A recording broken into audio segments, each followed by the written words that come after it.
The whole apartment smelled of rain, clean, damp, and slightly earthy, like the storm outside had slipped in and decided to stay. Late March in Boston turned everything into slow, muted shades of gray, the kind that made the world feel heavier and quieter. Distant thunder rolled through the city, a deep rumble echoing between the buildings, while raindrops tapped lightly against the windows as if they wanted to come inside. Inside, the air was warm and still, wrapping around the small space I shared with Ryan, my best friend and roommate for the last 3 years. Our apartment wasn't fancy. A narrow living room, a kitchen barely wide enough for one person, and two small bedrooms, but it was ours, and somehow that had always been enough. I closed the door behind me, shaking the rain from my umbrella as droplets dotted the scratched wooden floor. The lights were dim, shadows drifting across the walls. Ryan was stretched out on the couch like it belonged entirely to him, which honestly it almost did. Normally he'd sit up, ready with some joke about me being soaked or prepared to start one of his dramatic food arguments, but tonight felt off. He was quiet, too quiet. One arm covered part of his face, and even from a few steps away I could see the faint flush in his cheeks and the way his dark hair clung to his forehead. He wasn't just tired, he was clearly sick. "Rough day at the office?" I asked, trying to sound casual as I kicked off my wet shoes. Ryan groaned and cracked one eye open. "More like losing a fight with this flu," he rasped, voice rough and strained. He coughed once, winced, then burrowed deeper under the blanket. "I'm pretty sure I caught something from that client who wouldn't stop sneezing near me," he muttered. I smirked as I hung my coat. "You should start charging hazard pay." He let out a weak laugh that quickly dissolved into another groan as he sagged into the cushions. Ryan was 29, just a year older than me and usually unstoppable. Late-night design sprints, early gym sessions, endless deadlines. He powered through everything. Seeing him like this, wrapped up and drained, felt strange. Not wrong, just different, like witnessing a version of him no one else ever got to see. I stepped into the kitchen and switched on the kettle. "Tea?" I asked, already pulling out a mug. "Yeah, sure," he murmured, barely louder than the soft hum of the storm outside. Rain traced lines down the window above the sink, thin trails racing toward the sill. For a moment I watched them, letting the weight of the day slide off my shoulders. It had been one of those long days, clients unsure of what they wanted but needing it immediately. Still, coming home to Ryan usually made everything lighter, except tonight. Something felt off, not the weather, not the city, but the tightness in my chest every time I looked at him curled up under that blanket. "You look like you're auditioning for a zombie movie," I said as the kettle began to whistle. Ryan snorted, shifting his arm so both tired eyes glared at me. "Thanks, Alex, really supportive." His tone was dry, but there it was, the familiar spark, that small flicker he carried even when he could barely stay awake. The one that always pulled me into his orbit. "What are best friends for if not honesty?" I teased, pouring hot water over the teabag. Steam curled upward, soft and comforting, wrapping the kitchen in gentle warmth. I told myself it was just another night, just another storm, just Ryan being dramatic about a cold. But when I carried the mug over and set it on the coffee table, he tried to sit up only to slump halfway back down. "Man, I feel like garbage," he muttered, rubbing his face with one hand. His cheeks were flushed, his hair a damp mess. And for the first time he looked small against that oversized couch, not weak, just human in a way I wasn't used to seeing. I nudged the mug toward him. "Drink up," I said softly. "You'll live," he tried to smirk, but it came out softer than usual, almost grateful. "You're stuck with me either way," he murmured, his fingers trembling slightly as he reached for the mug. I chuckled and sank into the armchair across from him. Lucky me. Thunder rumbled again, deeper this time, making the windows tremble. The room felt smaller, like the storm outside was pressing closer, searching for a way in. I focused on the rhythm of the rain and the faint warmth rising from the tea, anything to avoid the strange flutter tightening in my chest. He was just sick. I was just helping. That's what friends do, right? But when Ryan lifted the mug and sent me a faint smile over the rim, something told me tonight wasn't going to stay simple. Rain hammered harder against the glass, drowning out the quiet hum of the apartment. The air felt heavier now, charged with something I couldn't name. Ryan sat curled up on the couch, hands wrapped around his mug as steam drifted over his face like a thin veil. He'd only managed a few sips, every motion slow and tired, as if the fever had drained the usual spark from him.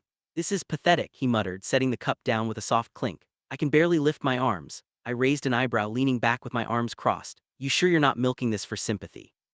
He shot me a look, half glare, half grin, pure Ryan even through the exhaustion. "Oh yeah, Alex, totally, I faked a fever just so you play nurse," he rasped. I laughed, shaking my head. "If that's your plan, it's failing. You look like a burrito that gave up halfway." Ryan snorted and tugged the blanket back up. "Rude, I'm a premium burrito, thank you." He tried to sit up straighter, but a wave crossed his face as he pressed a hand to his forehead. "Okay, fine," I said with a faint smile. "A premium burrito that needs a shower, you look miserable."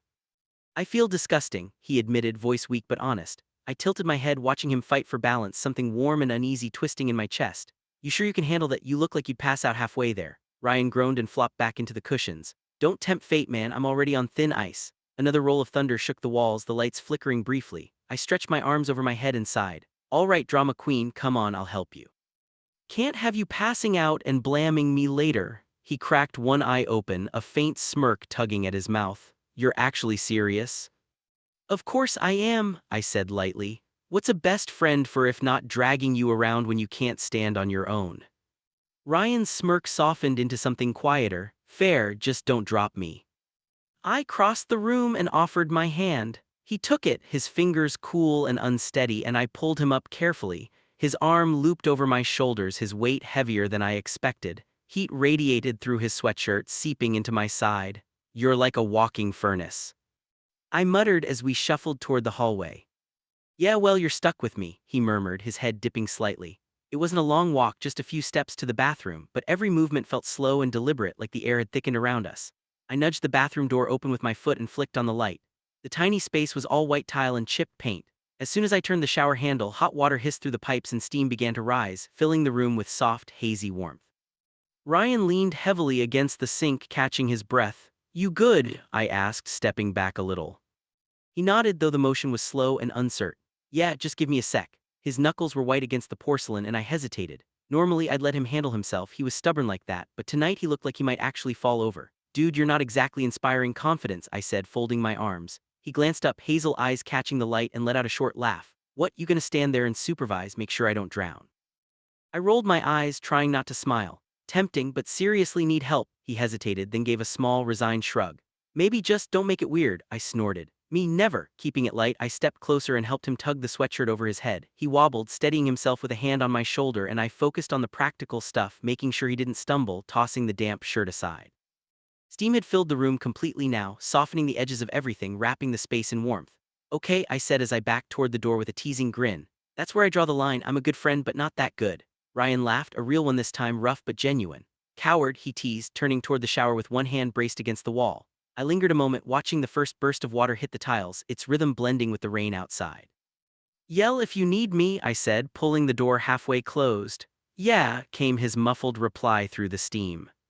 Back in the living room, the floor felt cool beneath my socks as I sank into the armchair again. The storm still raged beyond the windows, thunder rolling low and heavy, but something in the air inside had shifted almost imperceptibly. It felt like the room was holding its breath. I told myself it was nothing, just me helping a sick friend. But as the shower ran and thunder echoed across the city, that flutter in my chest returned, harder to ignore this time.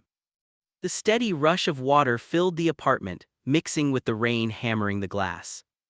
I stretched my legs out, staring up at the ceiling like it might offer answers for why my thoughts wouldn't settle.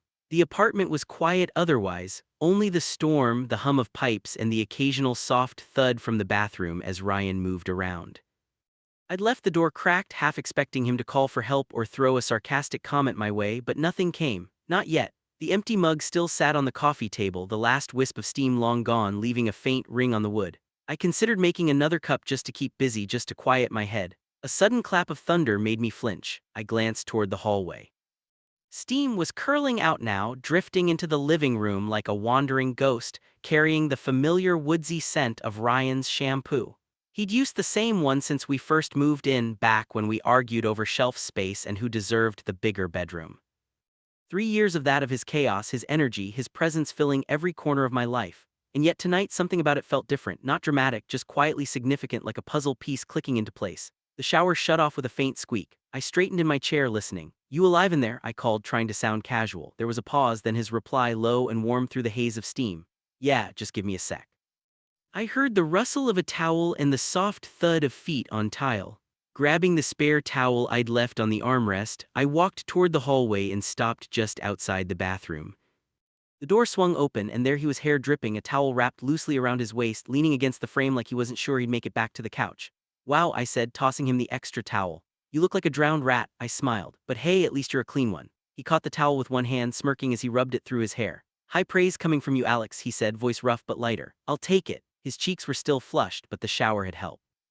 His eyes looked clearer, even if every movement seemed to take more effort than it should.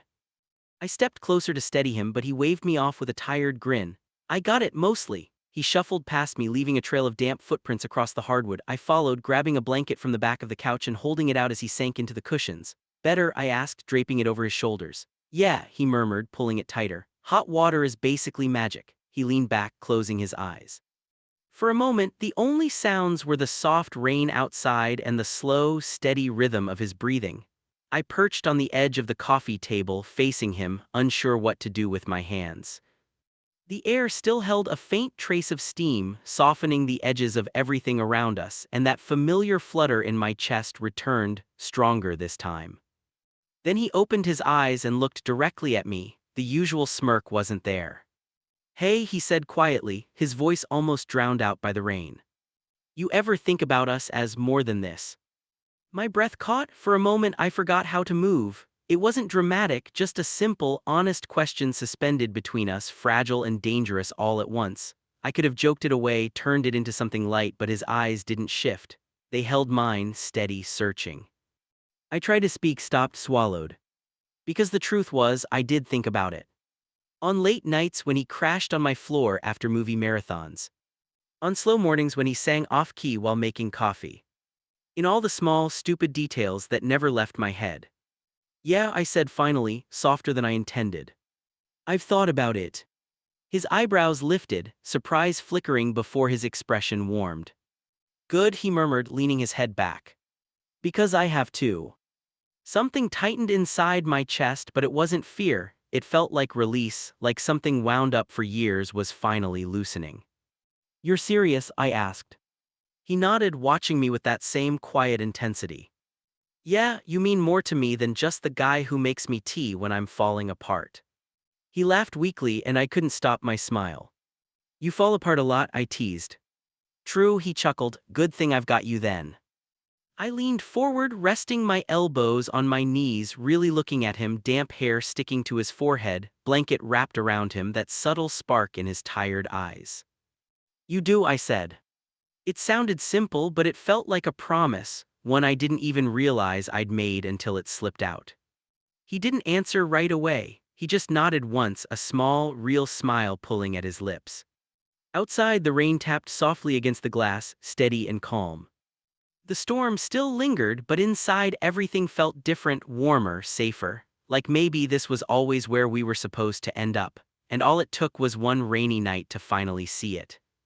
By morning, the storm had faded to a gentle patter on the windows. Sunlight filtered through the blinds in thin stripes across the floor. I woke up in the armchair, neck stiff, pillow half fallen to the ground. The apartment was quiet, too quiet. For a moment, I sat there blinking at the ceiling, replaying last night in my head. Everything should have felt different after what we said, after what almost happened, but the room looked the same. Coffee mugs still cluttered the table. The blanket lay half-draped over the couch. The faint scent of rain still hung in the air. I rubbed my eyes and glanced at the couch. Empty. The blanket was folded, or something close to folded, and Ryan was gone. My stomach twisted, hovering between relief and something darker. Maybe he'd gone to his room. Or maybe he was already pretending last night hadn't happened. I didn't know which possibility stung more. Stretching, I pushed myself up and walked toward the kitchen, my socks silent on the floor. Then I heard it, the soft clink of a spoon, the low hiss of the kettle. Ryan stood barefoot on the cold tile, pouring coffee like it was any ordinary morning.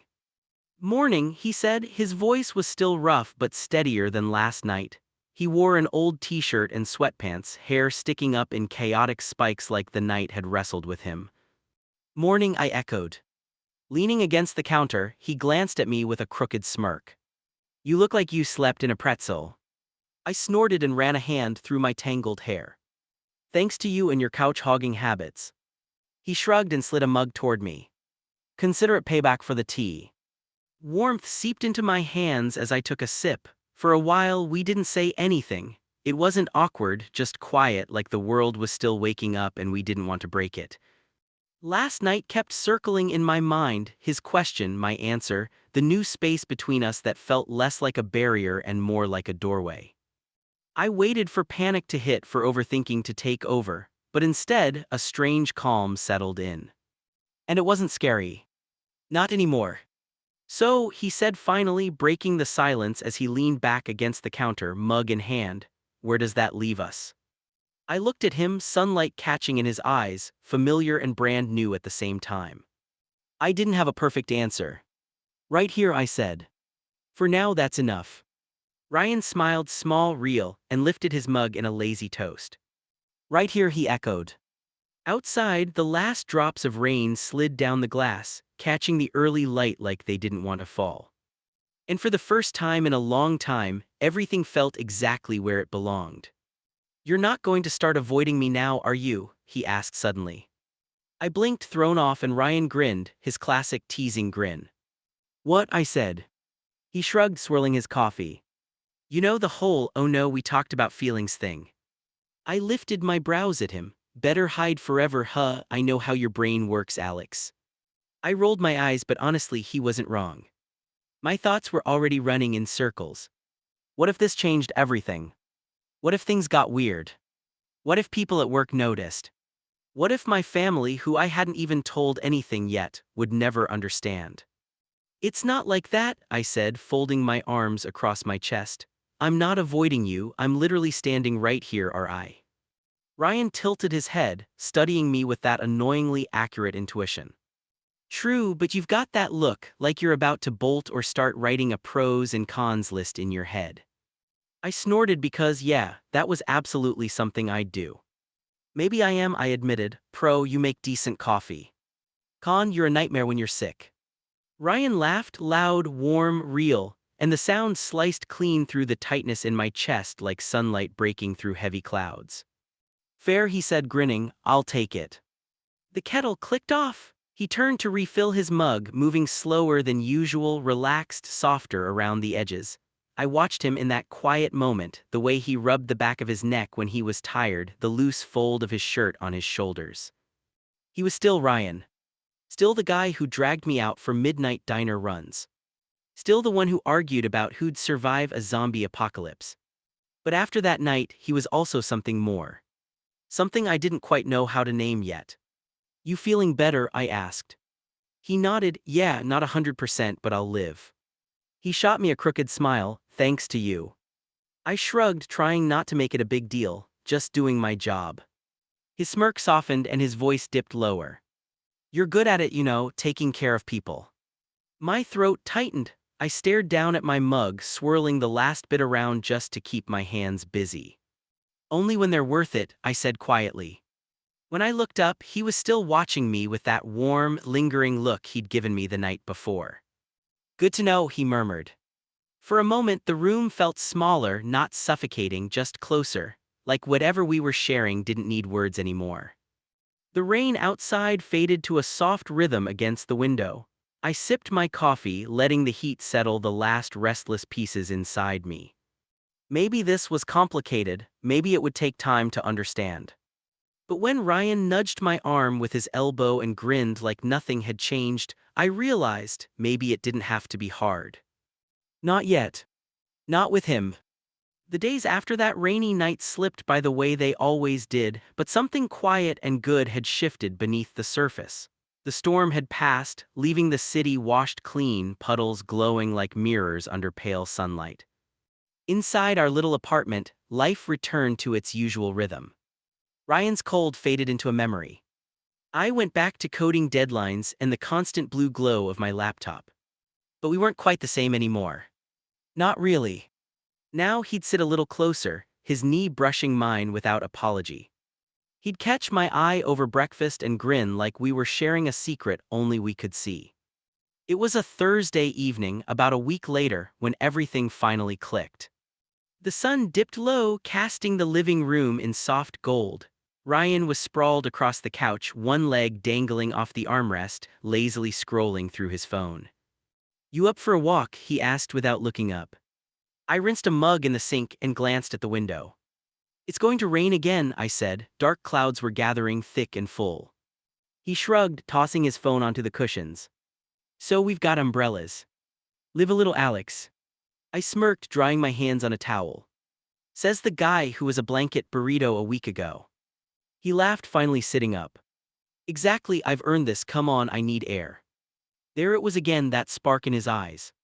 The same spark that always managed to pull me along, no matter what. "Fine," I said, grabbing my jacket, "but if I get sick, you're making the tea next time." "Deal," he said, grinning as he slipped on his sneakers. We stepped outside just as the first drops began to fall, soft and scattered, tapping gently against the pavement. Ryan snapped open his umbrella, angling it high enough to cover us both, and we started walking side by side. The city hummed quietly around us, cars hissing through puddles, people darting into shop doorways, neon signs bleeding their colors across the wet asphalt. "See," he said, bumping his shoulder against mine, "not so bad." I rolled my eyes, but I didn't pull away. His arm brushed mine, warm, steady, grounding. "You're just lucky it's not a downpour yet," I muttered. He chuckled, the sound folding into the rhythm of the rain. We didn't talk much at first, just wandered through familiar streets, past the deli where we once argued about sandwich orders, past the park where he bet me he could climb a tree in one go and failed harder than anyone I'd ever seen. It was easy, the way it always was with him. But under the quiet, something new pulsed. Something unspoken, certain, real. I thought about that night, how he asked, how I answered. I spent so long keeping things simple, keeping everything safe. But maybe simple wasn't what we were meant for anymore. And now I couldn't remember why I ever pretended it had to be. "You're quiet," he said after a moment as we paused under a streetlight. Raindrops glittered along the umbrella, sliding off in thin silver streaks. "Just thinking," I said, shoving my hands into my pockets. He tilted his head, curious, patient. "About what?" I hesitated, then shrugged. "You, us, how it feels different now." His grin softened, like he'd been waiting for me to finally say it. "Yeah," he murmured, "different's not bad though, right?" I met his gaze, steady, warm, and shook my head. "No, not bad at all." The rain thickened into a gentle drizzle, nudging us toward the coffee shop on the corner. We slipped inside and found a small table by the window, watching the world outside dissolve into watercolor shapes. "You know," he said, stirring sugar into his coffee, "I wasn't sure you'd actually be okay with this, the whole more than friends thing." I raised a brow and took a sip. "What, you thought I'd run screaming?" He laughed, leaning back. "Maybe you're not exactly Mr. Chill." I smirked. "And you're not exactly subtle." He grinned, "Guess we balance each other out." We drifted naturally from teasing to quiet laughter, mocking the barista's unreadable handwriting on our cups, pointing out how the rain outside made everything look like a movie scene. It wasn't dramatic. No big speeches. No promises hanging in the air. Just us. Sitting across from each other, smiling into our coffees while the storm tapped gently against the glass. And somehow that was enough. More than enough. Later, back at the apartment, we stepped out onto the balcony. The rain had faded to a soft mist. Ryan leaned against the railing, cup still in hand, and I stood beside him close enough that our shoulders touched. "This is good," he said quietly, almost like he wasn't talking to me so much as acknowledging it out loud. "Yeah," I murmured, feeling the truth of it settle deep in my chest. "Yeah, it is." The city stretched out below us, glowing softly through the fading drizzle. And I realized I didn't care, not about work, not about family, not about what anyone else might think. This was ours. That was all that mattered. We stood in silence, shoulder to shoulder, watching the last of the rain fade into the night. And I knew then that whatever came next, we'd figure it out. Together.